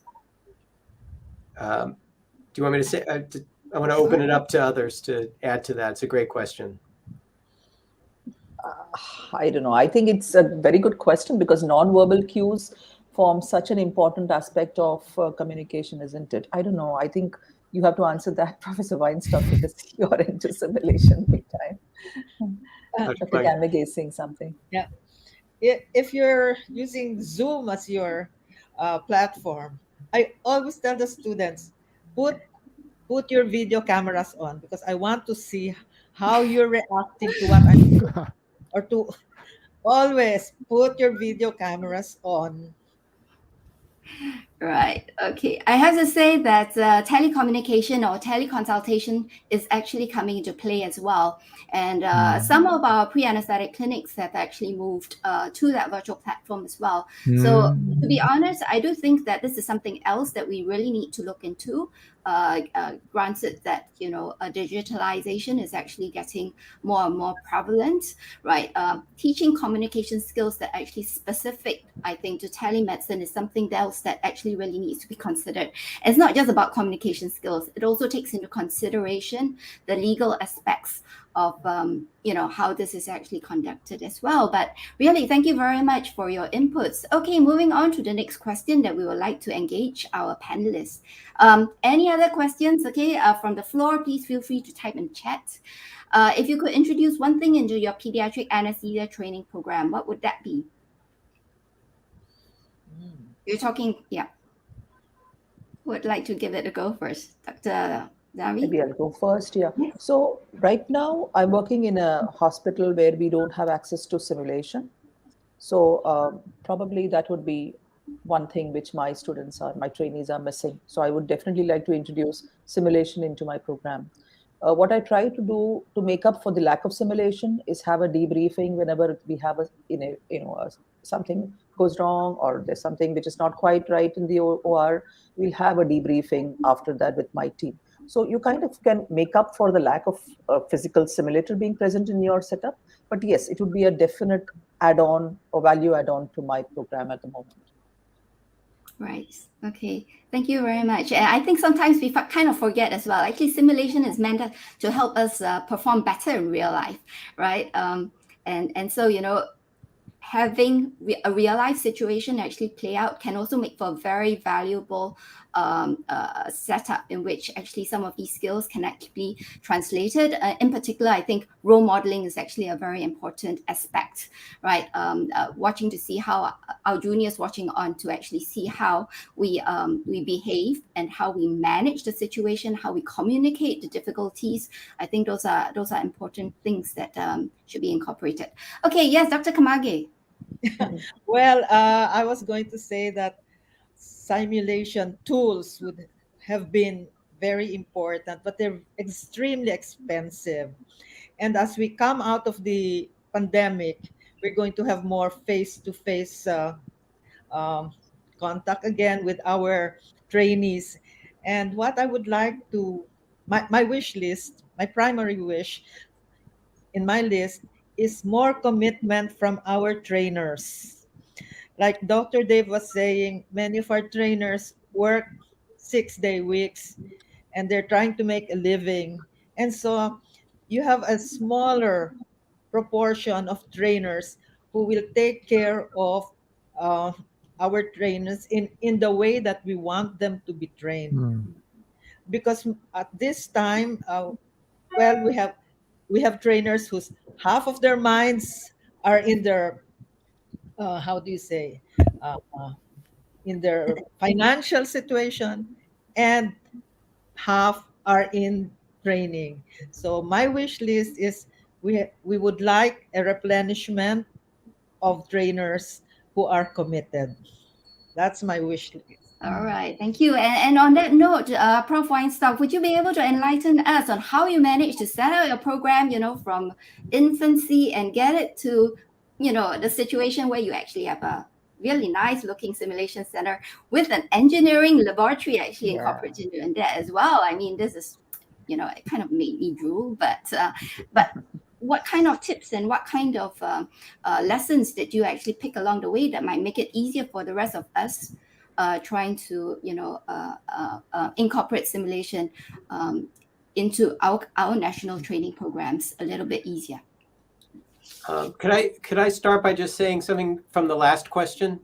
Sure, of course. I want to just add to some of the comments. The one thing I would add, because it was a good question and it made me think, what would I add to our training program?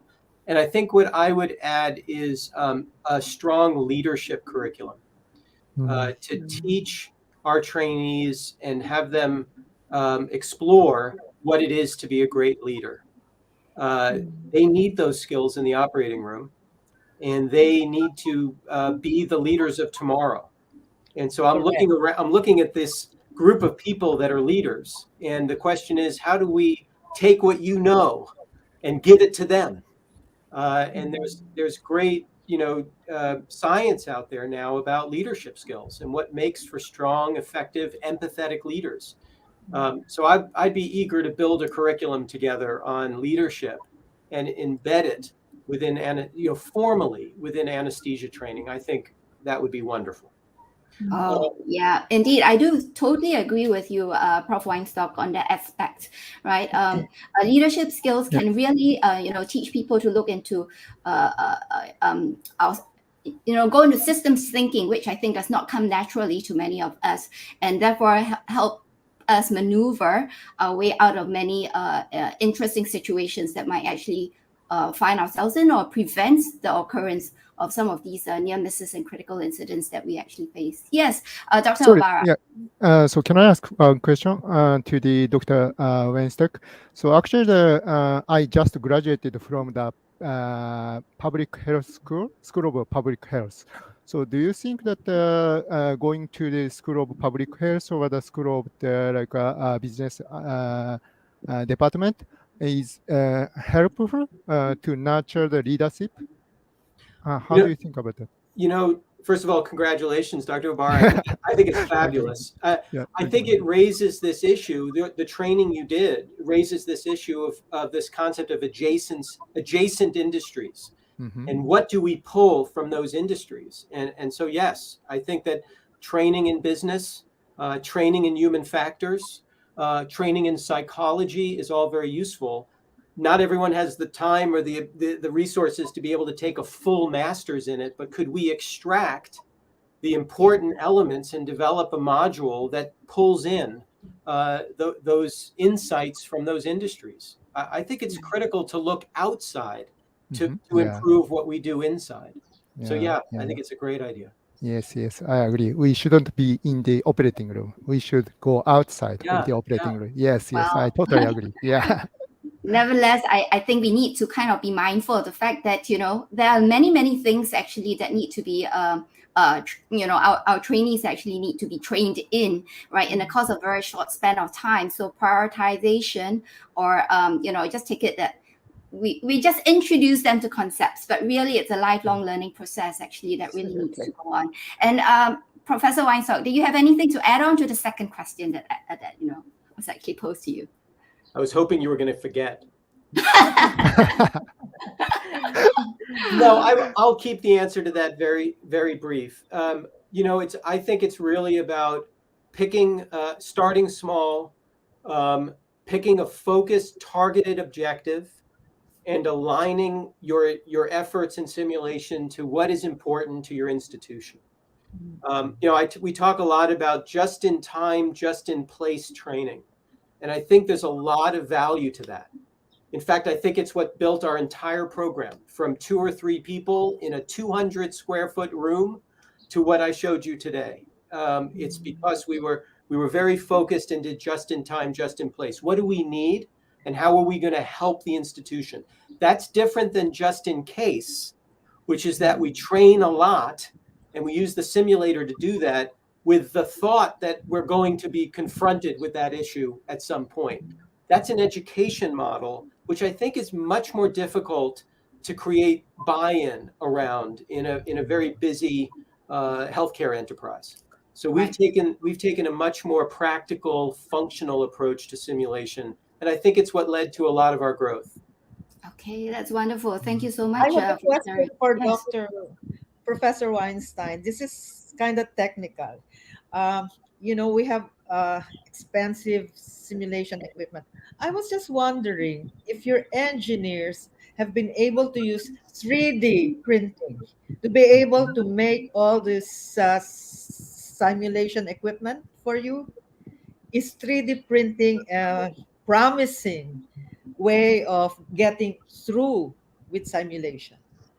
You mean to actually build the Yes, trainer, for example? Yes, So because we could make the molds and then the engineers could probably do this 3D printing. So we have the equipment with us.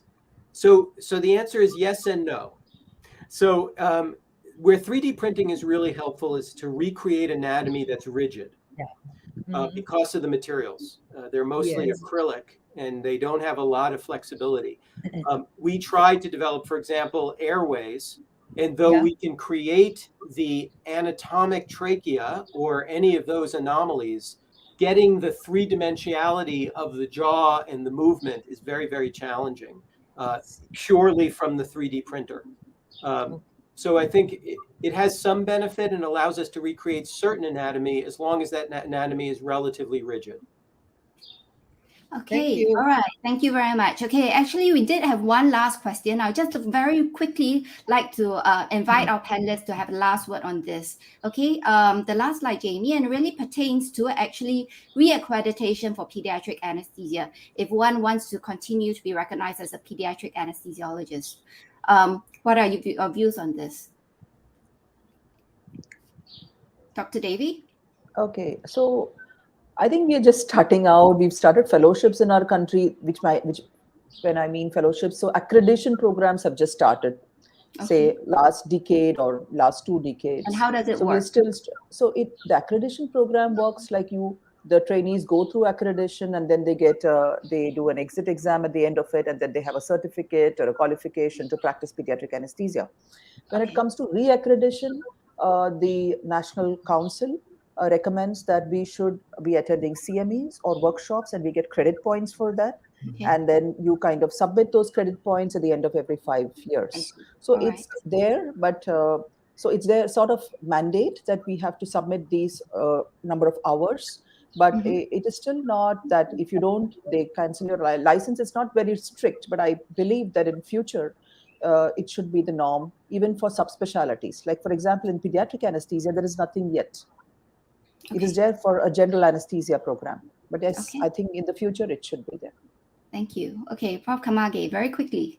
Yes, we've been thinking about it, but we're not working on it because we Okay, want to I see. attract more pediatric anesthesiologists to come into training. Every I see. accreditation is going to be an obstruction to that. Instruction. Okay, all right. That's an interesting viewpoint. Okay, what about Prof. Weinstock? I'm going to plead ignorance on this. I'm a critical care doctor, not an anesthesiologist. So I don't actually know the current status of reaccreditation. So I don't want Okay. to misinform, but yeah. All right. Okay, that's great. But regardless, you did mention the fact that actually MOCA actually plays, of which simulation actually works in MOCA, isn't it? That actually is part of the reaccreditation process. That's all correct. right. Okay, anyway, I would just like to say thank you so much to all the panelists for your, animated discussion and your thought-provoking experiences or thoughts that you've actually shared with us and your experiences as well. I'll just hand the session back to Dr. Lee. Thank you very much. And I'm sure that our audience can show their appreciation in a virtual applause to our speakers, which I can faintly hear. But we thank you very much for your time and your efforts to join us today. And it's been very enriching. And I would like to encourage everyone to have a leisurely lunch. Or, okay, Prof. Weinstock probably needs to go to sleep. But we will have networking in nursing and vascular access tracks after this. So please come back from your leisurely lunch. But in the meantime, everyone take care. And thank you very much to everyone. Thank you. Thank you. Thank you so much. Bye-bye. Thank you. Bye. Yeah. Take care. Bye. Thank you very much. Thank you. Thank you. Thank you.